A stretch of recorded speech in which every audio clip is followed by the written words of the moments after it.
তো দেখেন এই যে 8.80, একটু মিলায় নেন। প্রিয় মৎস্য খামারি ভাইরা কেমন আছেন? আশা করি সবাই ভালো আছেন। তো চলে আসলাম আমরা, এটা হচ্ছে ফকিরহাট থানায় পুটিয়া এলাকায় অরূপ দাদার মৎস্য খামারে। এখানে আসার উদ্দেশ্য হচ্ছে এই যে দেখেন নার্সিং পয়েন্ট, এখানে কিন্তু আগামীকাল ভেনামি পোনা স্টক করা হবে। তো মানে প্রোডাক্ট ব্যবহার শেষ, পরীক্ষা নিরীক্ষার একদম শেষ পর্যায়ে নাকি দাদা? না না, তো অরূপ দাদার সাথেই আছে। আমরা এখন এই মৎস্য খামারের পিএইচটা একটু টেস্ট করব।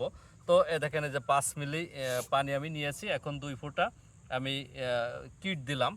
তো এই দেখেন এই যে পিএইচটা, আপনাদের একটু কাছে এসে দেখেন। এখন কিন্তু বিকেলবেলা, তো সারাদিন প্রচুর রোদ, এখন কিন্তু 8 থেকে 8.5 পিএইচটা হলে ভালো হবে।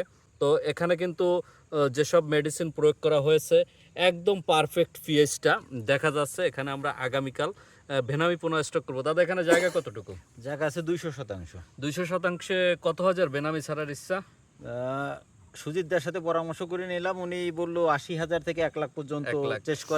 চাষ করা যায়। আর আমার এখানে তো অ্যারোটারের ব্যবস্থা আছে, এখন সে তারপরে ডিপেন্ড করবে যে সে কতগুলো দিতে বলবে। তো আমি আশা করি যে 80 থেকে 1 লাখের ভিতর আমি এখানে কালচার তো করব। মোটামুটি পানির পিএইচ তো ভালো। যাই হোক, এ বিষয়ে কি কিছু বলবেন চাষিদের উদ্দেশ্যে?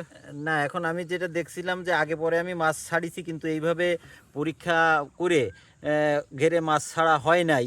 তো আমরা আন্দাজে জলের দিকে তাকায় দেখছি কি অবস্থায় আছে, হ্যাঁ ছাড়া যায়। তো সুজিত এবার বললো না, আমি আপনার ঘেরে যাবো, শঙ্করদা বিশেষজ্ঞ লোক আছে, আর আমার টেকনোলজি অনুযায়ী ফলো করে যদি তুমি চাষ করতে চাও তাহলে আমাকে ঘেরে এসে আমাকে এটা টেস্ট করতে হবে। তো টেস্ট করে দেখলাম যে পানির পিএইচ একদম ঠিকই আছে। পারফেক্ট, একদম আর পারফেক্ট। এমনই আমরা পরবর্তী ভিডিও আপনাদের দেখাচ্ছি।